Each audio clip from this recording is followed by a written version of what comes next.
Salutation to the full of pleasure. Salutation to the full of pleasure. हरदम आनंद के लिए अभिवादन. हरदम आनंद का अनुभव के लिए अभिवादन. For always pleasure, for always pleasure,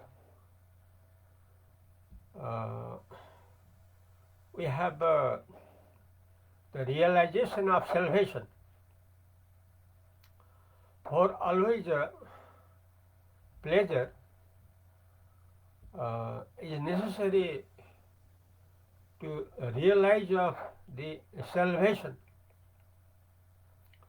हरदम आनंद के लिए मुक्ति का अनुभव होना चाहिए.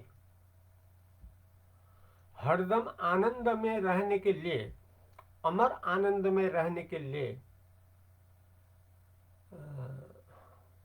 मुक्त रूप में रहना होगा.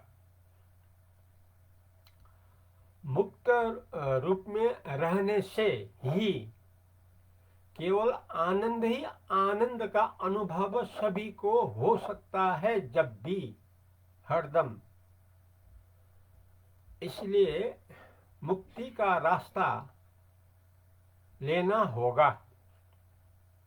और primary duty for always realization of full of pleasure, that is we have the capacity of the salvation. मुक्ति का क्षमता, मुक्त होकर रहने का क्षमता हम लोगों को होना होगा. तभी हरदम आनंद ही आनंद मिल सकता है. इसलिए मुक्ति को जानना होगा. इसलिए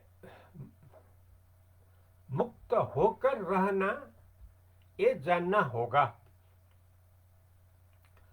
ये रास्ता दिखलाते हैं विश्व गुरु अष्टावक्र जी ने संसार का सभी को. संसार का ज्ञान का सर्वोच्च गुरु जो अष्टावक्र जी हैं, अष्टावक्र गीता में पहले प्रकरण में 3 श्लोक में ये बात दुनिया को बतलाया है. जो हरदम आनंद ही आनंद पाने के लिए रास्ता मिल जाएगा.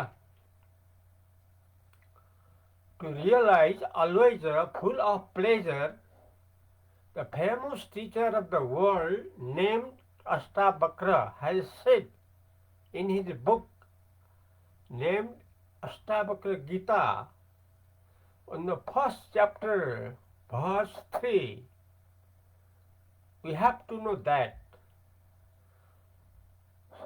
हरदम आनंद में रहने के लिए, अमर आनंद के लिए, भले शरीर रहे या न रहे, अगर शरीर है तो भी हरदम तो नहीं रही. किसी का भी शरीर हरदम नहीं रही. कोई शरीर के रूप में रहने वाला नहीं है. इसलिए संसार में जो कुछ है, संसार में जो कुछ है, पृथ्वी है, जल है, अग्नि है, वायु है, आकाश है, यही है कहकर जीवन गोल मोल में पहुंचा है, गोल मटोल में पहुंचा है. ये जानना होगा ज्ञान का सर्वोच्च गुरु जो अष्टावक्र जी हैं. अष्टावक्र गीता का पहला प्रकरण का 3रा श्लोक जानना होगा. यह है प्रमाण दुनिया के लिए. जैसे मुक्त होकर आनंद में रहने के लिए नेपाल जनकपुर धाम जो अभी कहा जाता है, वहाँ के त्रेता युग का राजा जनक ने अष्टावक्र गुरु जी को सबसे ऊंचा ज्ञानी गुरु समझकर राजा जनक ने अपना सर्वस्व दे दिया गुरु को। क्यों? मुक्त होकर आनंद में रहने के लिए तन मन धन सारा दे दिया। उसके जवाब में, राजा जनक के प्रार्थना के जवाब में, उत्तर में अष्टावक्र गुरु जी देते हैं मुक्ति का उपदेश। क्या कहते हैं? सबसे सत्य बात जो है वो बहुत ईमानदारी से सुनना पड़ेगा, श्रद्धा से सुनना पड़ेगा। ये नहीं कि शंका उपशंका खड़ा करके सुने, ये कोई फायदा नहीं है। जो गुरुजी कहते हैं, तत्वज्ञानी गुरुजी, वही मुक्ति के लिए राजा जनक अपना सर्वस्व दे दिया गुरुजी को, ताकि मुक्ति का उपदेश मिले और हरदम आनंद ही आनंद में अमर रूप में रहने को मिले। यही नाते सर्वस्व दे दिया। यही उत्तर में उपदेश में कहते हैं, संस्कृत में क्या कहते हैं? बहुत सत्य बात जो है मुक्ति के दृष्टिकोण से, वही बात कहते हैं। क्या कहते हैं संस्कृत में? न पृथ्वी न जलम न अग्नि न वायु धौ न वा भवान येषाम्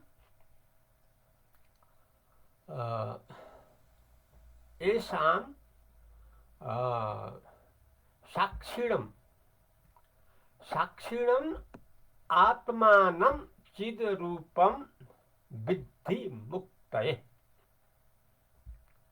विद्धि मुक्तये क्या कहते हैं? ये संस्कृत में इसका अर्थ ये है, सदा मुक्त में रहने के लिए, अर्थात हरदम आनंद ही आनंद अमर रूप में रहने के लिए तुमने क्या करना होगा? गुरुजी कहते हैं शिष्य को, क्या करना होगा? कि जो पृथ्वी है, जो जल है, जो अग्नि है, जो वायु है, जो आकाश है, ये सबका साक्षी जो है, जो चैतन्य है, चैतन्य परब्रह्म है, वो ही तू है। इसी को जान लो, मुक्त हो जाओगे, ये कहा।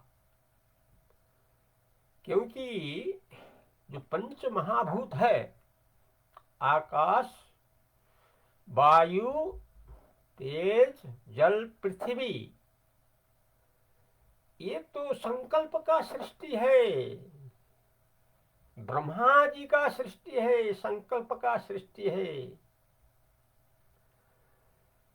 अच्छा तो सही तो यही है, उसको साक्षी को जान ले, पृथ्वी को नहीं, उसको साक्षी को जान लो। क्योंकि साक्षी में साक्ष्य नहीं रहता है। साक्षी है परमात्मा, साक्ष्य है पृथ्वी। जल का साक्षी को ले लो, साक्षी में साक्ष्य नहीं रहता है। अग्नि को लो, अग्नि का साक्षी को लो, साक्षी में साक्ष्य अग्नि नहीं रहता है। ऐसे वायु का साक्षी को ले लो, साक्षी में साक्ष्य वायु नहीं रहता है। आकाश को साक्षी को ले लो, साक्षी में साक्ष्य आकाश नहीं होता है। ये जो साक्षी है, ये चैतन्य पर ब्रह्म परमात्मा है, वही तुम्हारा स्वरूप है। ये गुरुजी शिष्य को कहते हैं। कब ही मुक्ति मिलेगा, तब ही आनंद मिलेगा।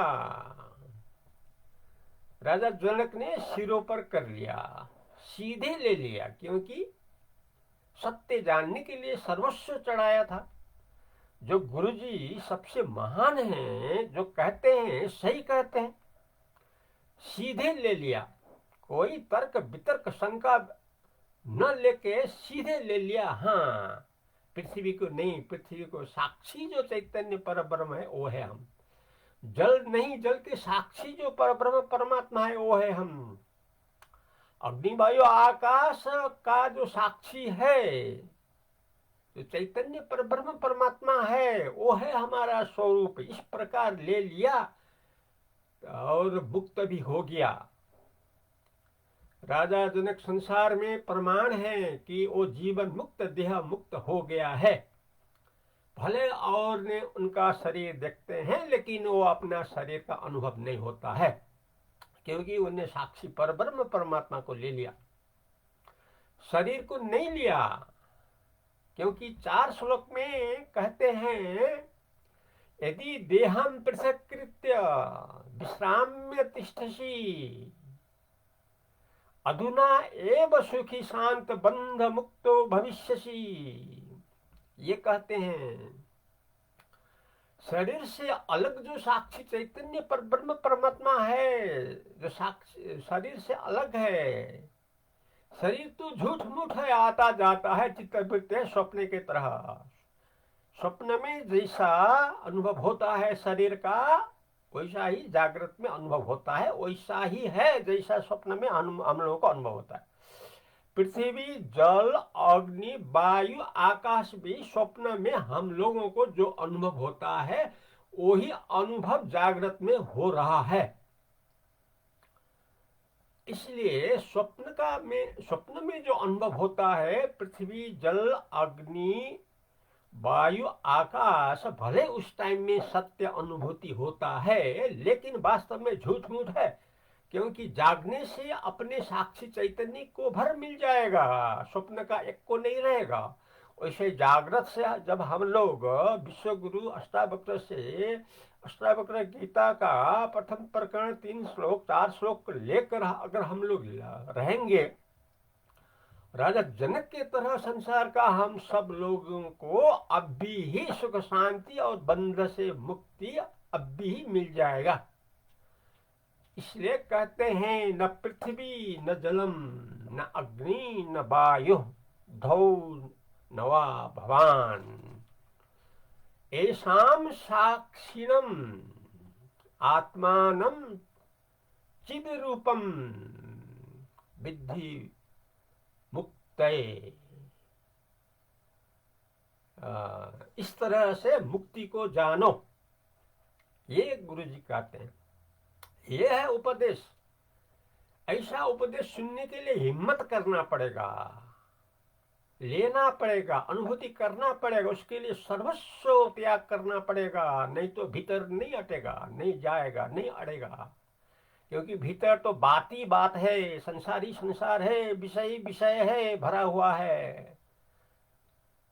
इसलिए सब गुरु जी को अर्पण करना होगा, खाली होकर रहना होगा। खाली में गुरु जी कहते हैं सदा मुक्त के लिए, सदा आनंद में रहने के लिए, न पृथ्वी न जलम न अग्नि न वायु धौ न भवान एषां साक्षिणम् आत्मानं आत्मनं चिद रूपम विद्धि मुक्तये।